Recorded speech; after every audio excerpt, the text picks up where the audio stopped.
industry is a death industry. It's a cancer industry. It's a bomb industry. It's killing people and will for the rest of time.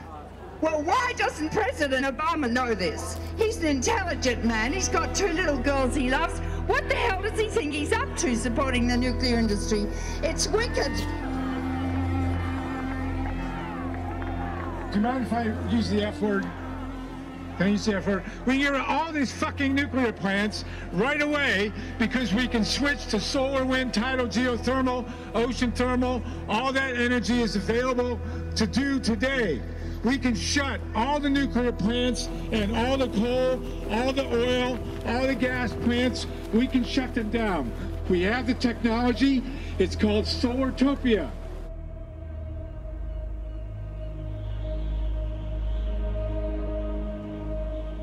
As a lifelong environmentalist, I'm against nuclear. But what if what I've been thinking all this time and what my friends have been thinking all this time is wrong? It's been interesting to see how people respond to my pro-nuclear power position, because they respect me for my books about nuclear weapons. They know that I'm a liberal Democrat, and they're puzzled. I was against nuclear power. All I had to say was 3 Mile Island, Chernobyl, atomic bombs, atomic weapons. My mind was made up, definitely. So I needed a lot of input.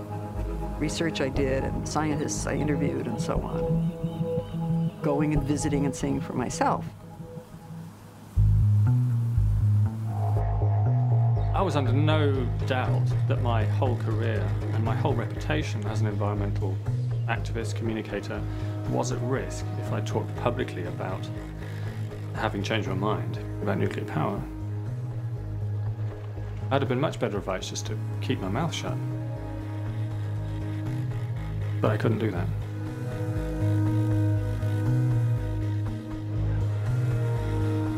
Whenever you change your mind so radically, like those of us that have become pro-nuclear have changed our minds, you start to wonder what you were thinking. I mean, what exactly was going on? You know, the more you peeled that onion, the more strange things you figured out.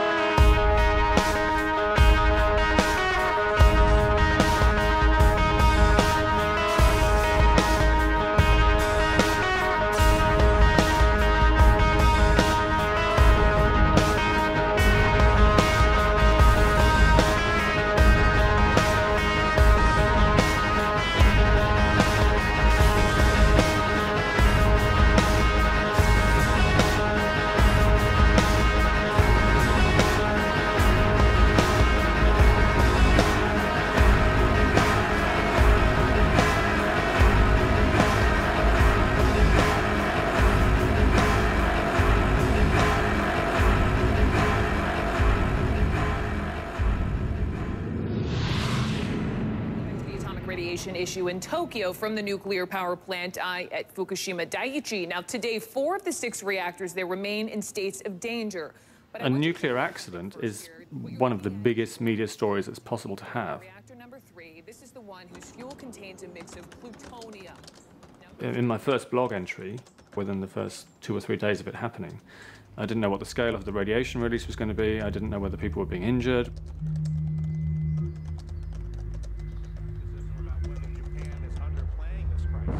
The fact that this was happening live on TV and that there were explosions, you know, this was a nuclear power station blowing up. Clearly the situation was out of control. The Chief Cabinet Secretary has asked the residents of Tokyo not to hoard bottled water. And so you had these awful images of total devastation from a tsunami. And the story was a nuclear power accident. It all got muddled together. Some people on the west coast of the United States worry that radiation could travel 5,000 miles. I hadn't been pro-nuclear all that long before the Fukushima plant started to melt down. It's hard to watch that happening and not start to question whether or not this is an energy source that is really safe. radioactive isotopes will likely reach California, but experts say those levels are so low they certainly fall within safe limits. Now, a large network of radio monitors is keeping close tabs on all of this. The environmental long-term effects, obviously, still to be determined. I thought, I've got to keep my head, you know, I could completely lose it here and I could just panic.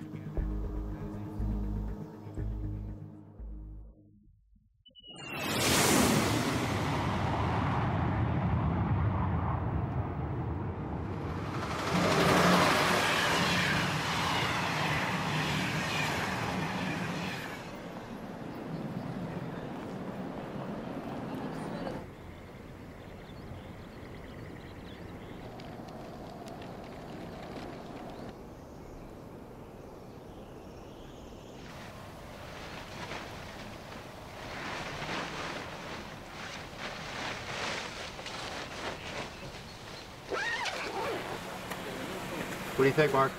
I feel like a bit of an idiot, actually. Why? I don't know. Because it's sort of... I'm wearing radiation clothing. It shouldn't be necessary.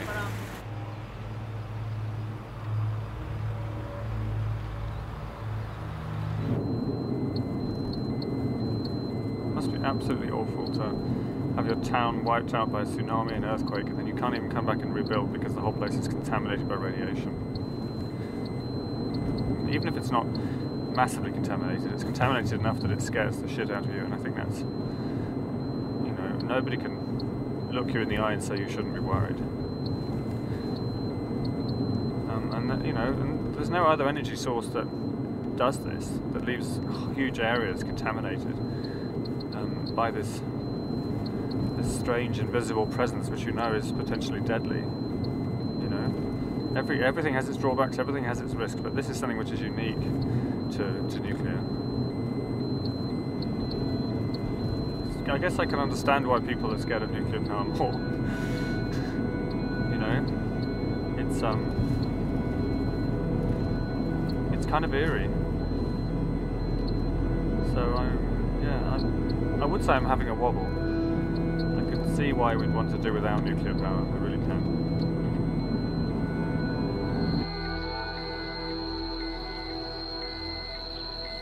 This parking lot is the hottest spot in the whole exclusion zone. This place got some serious fallout, I think. So you still pro-nuclear? Am I still pro-nuclear? Ask me in a few days when I've had a chance to get my head around it, right? Are you still pro-nuclear?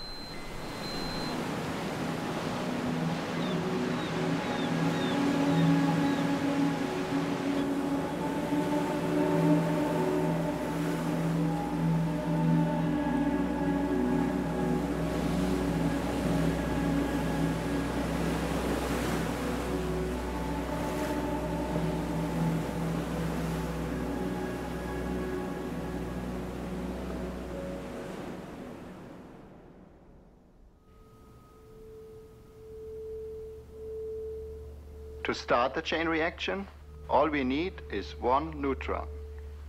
I think you can see what is going to happen. Watch.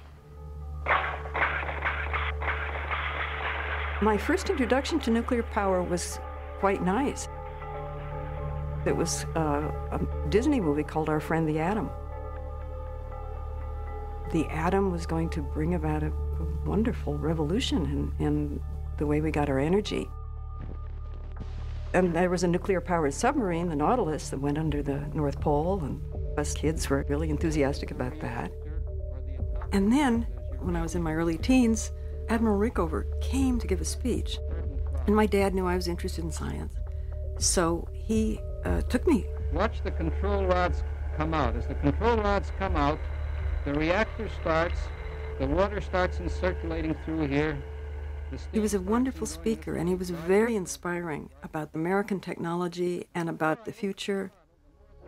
And he talked about nuclear energy being used to light up cities, not just run submarines. So it was a generally positive notion.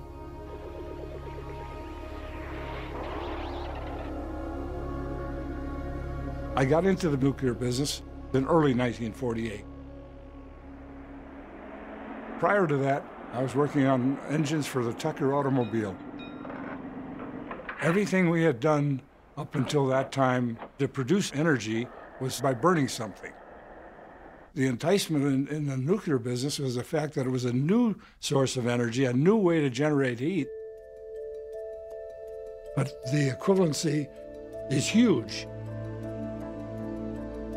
1 pound of uranium, which is the size of my fingertip, if you could release all of the energy, it has the equivalent of about 5,000 barrels of oil. And that to me is amazing.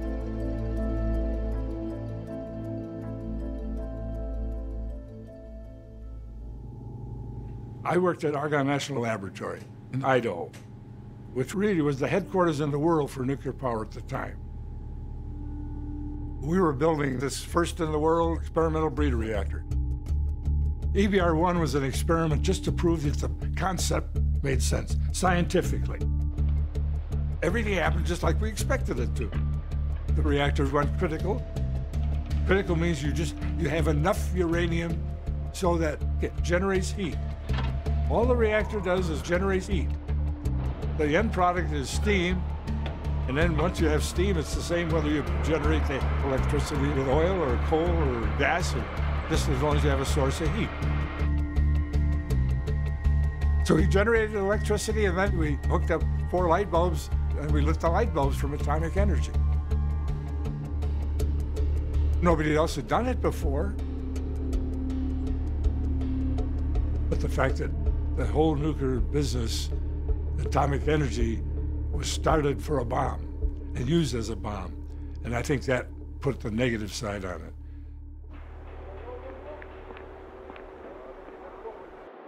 I'm just old enough to have conscious memory of World War II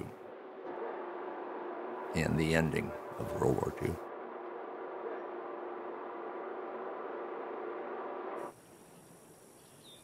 Nuclear bombs were not just a weapon. They were a little window into some kind of Armageddon.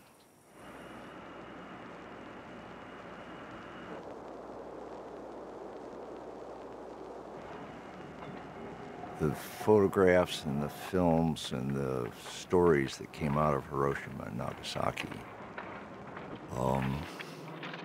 those things cut pretty deep.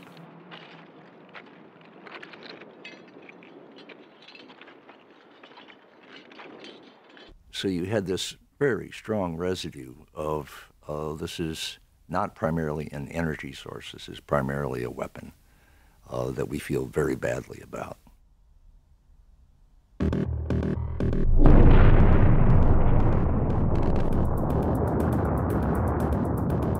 And then the testing went on and on. We're hearing about the radiation from that, strontium-90. And then the Russians were doing tests. The Chinese were doing tests. And before it really slowed down, there were over 2,000 tests of nuclear weapons.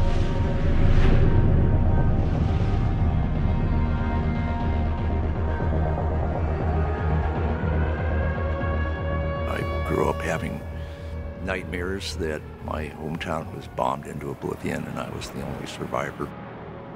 Us kids were in school doing duck and cover routines under the desks, and the backyard fallout shelters and all this stuff made it all pretty personal.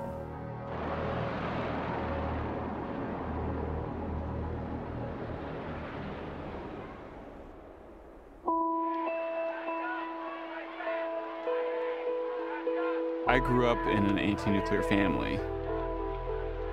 You know, my parents were children of the 60s. They were liberals, environmentalists. To actually believe in nuclear power was, by definition, to be a dupe. Every step along the way, measures will be taken to guarantee that our plant at Connecticut Yankee contributes to the beneficial and harmonious development of the Connecticut Valley. The Haddam Neck site will be artfully landscaped so that the buildings harmonize with its wooded background. Plans even call for an information and educational center for those wishing to visit the Haddam Neck project. I actually visited a nuclear power plant with my buddies in high school. And we knew enough to have a very sarcastic attitude toward the tour they gave us. They would say, it's this clean source of energy, it's really safe, it doesn't have anything to do with nuclear weapons. And we would just laugh. We just thought that they were all tools, stooges of the nuclear industry and its propaganda campaign. Of course, that gets reinforced for people in my generation with The Simpsons. Warning, problem in Sector 7G. 7G? Good God, who's the safety inspector there? Where the evil character is the CEO of the nuclear power company. Simpson, eh? Good man, intelligent? And Homer Simpson is bumbling while the whole thing is melting down. Who would have thought a nuclear reactor would be so complicated? 90 seconds. You just always had the sense that nuclear power was something sinister, something that was a lurking danger.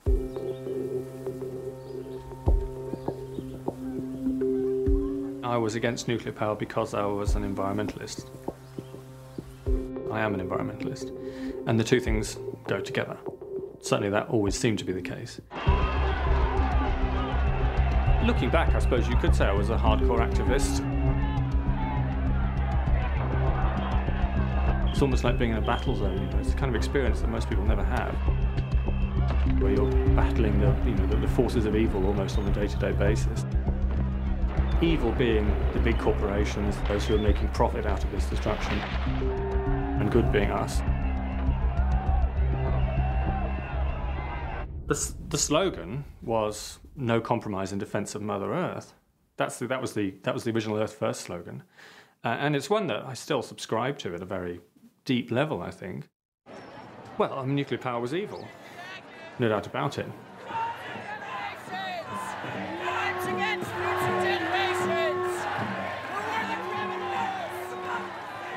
I was writing for national magazines many years ago, writing articles about the dangers of nuclear power.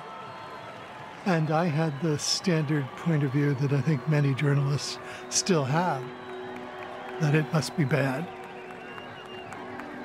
I came to realize they basically avoided looking at the whole picture and only looked at the questions that seemed to prove to them that nuclear power was dangerous, as I had too. The only reason I changed my mind is that I talked to experts, physicists in particular, who were the pioneers of nuclear energy, and who carefully, one by one, explained to me again and again until it finally got through my head why it wasn't what the anti-nuclear activists felt it was, believed it was.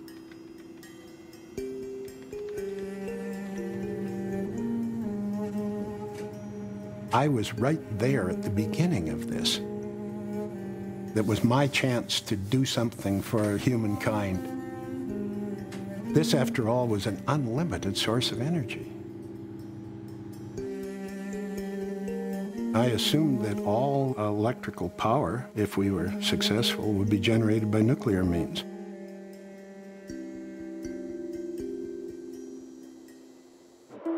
In the 50s, there were essentially two kinds of reactors being developed.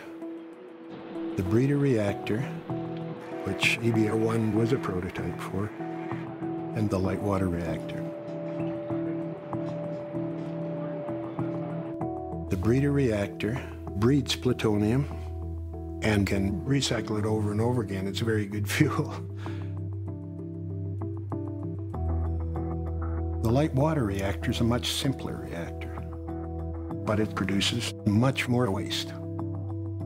It was chosen by Admiral Rickover to be the reactor for the submarine. There are many things to be said for light water reactors, and there's some to be said against them. But with Rickover's influence, the light water reactor became the principal commercial reactor around the world. We developed water reactors, but we looked upon that as sort of a near-term, short-range stepping stone to real nuclear power, the breeder reactor. That's what we consider to be the most likely real long-range future for nuclear power. But the water reactor got marketed first.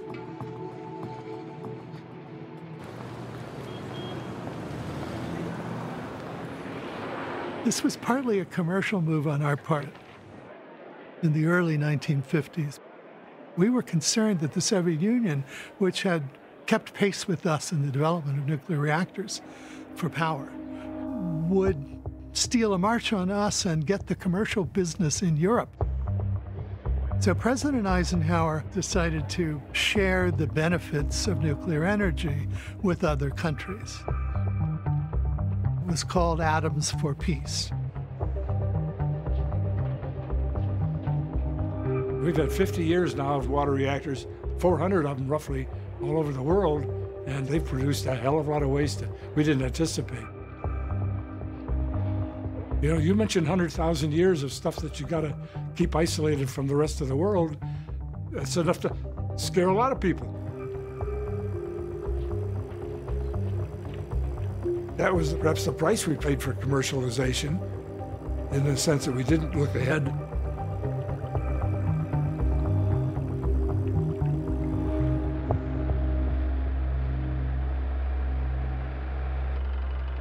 Nuclear power was developed as a kind of a boutique energy source by utilities executives who really didn't know very much about it. I talked to people who said, well, I heard about it on the golf course from the guy who runs the plant down the road. He's going to build one, so I thought I should too.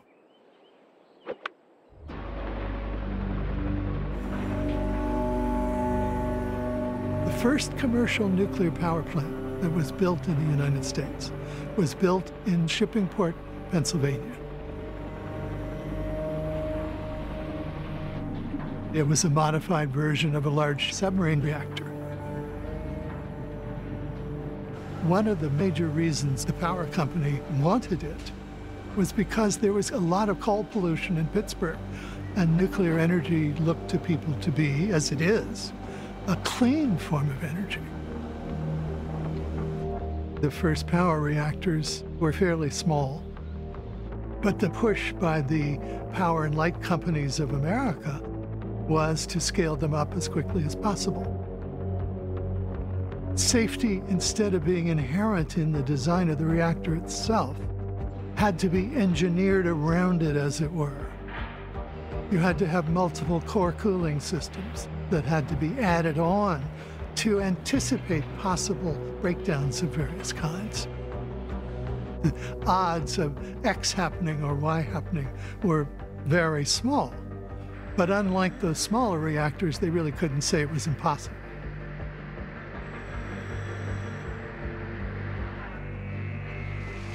Late today, officials here in Washington summarized briefly what seems to have caused the problem.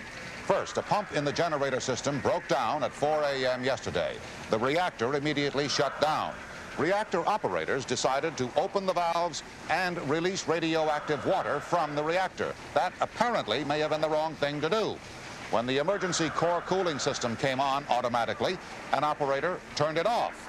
That, too, apparently was a mistake, for then high levels of radiation were released inside the containment building. And not till 3 hours later was it realized that radiation was being released and, in fact, was penetrating to the outside. 3 Mile Island happened.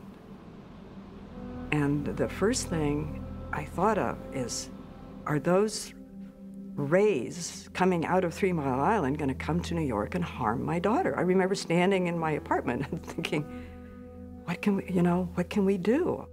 This is Jack Goodell. We have a serious condition. You get everybody into safety areas and make sure that they stay there. Of course, 2 weeks earlier, the China syndrome had come out. So I was already prepared to be terrorized by this event. The China syndrome. The what? If the core is exposed, for whatever reason, the fuel heats... The idea behind the China syndrome is that the nuclear power plant would melt down and it would burrow a hole all the way to China. Never mind that China's not actually on the other side of the Earth as the United States, but That was the idea, that it would that the worst case scenario would be apocalyptic. The number of people killed would depend on which way the wind is blowing. Render an area the size of Pennsylvania permanently uninhabitable, not to mention the cancer that would show up later. That's when I think I began to conflate nuclear power with nuclear weapons. From a leaking nuclear plant. We don't want a radioactive wasteland, whether it's from a bomb or a nuclear plant. That's probably the sort of thing I would have answered. It just seemed like, okay, nuclear anything is a bad idea.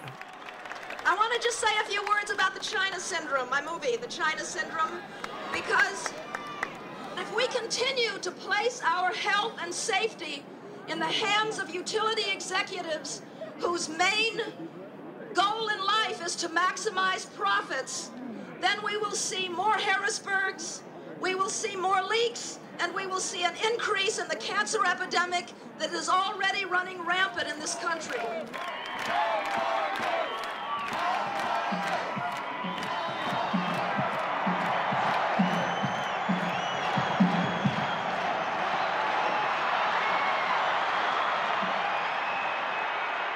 Stopping atomic energy is practicing patriotism. Stopping atomic energy is fighting cancer. Stopping atomic energy is fighting inflation. Stopping atomic energy is saving this country. Just give me the restless power of the wind. Give me the comforting glow of the wood fire. But please take all your atomic poison power away.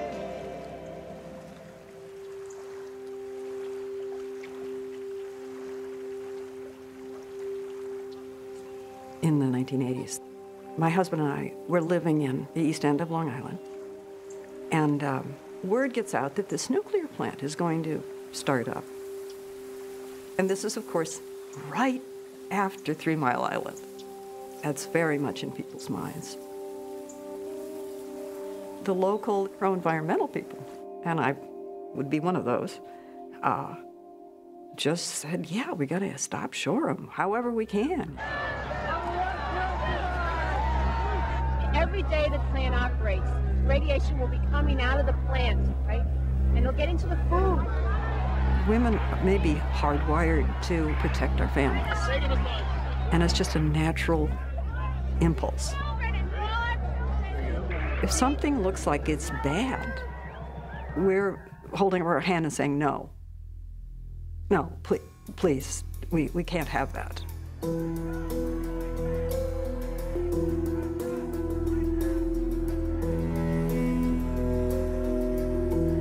I remember these big scare ads in the papers, getting people to organize rallies against Shoreham. There were many things I didn't know at that time that I've learned since. For one thing, it turns out the ads were placed by the oil delivery industry. You know, the companies that deliver fuel to people in Long Island. And sure, the oil companies can say, go solar, because they know it's never going to replace oil heat. You cannot turn on the sun in the winter and hope to warm up your house. Good luck. Solar, not nuclear. Yeah. Sponsored by the Will Heat Institute. Yeah, no problem. Yeah, you don't need a furnace, just have solar panels. I mean, this is the cynicism of the fossil fuel industry. Shoreham was actually finished and started up, and then immediately shut down by the governor of the state and basically mothballed. It was this immense investment, billions of dollars, in a reactor which would have been of great use to New York City, but people were so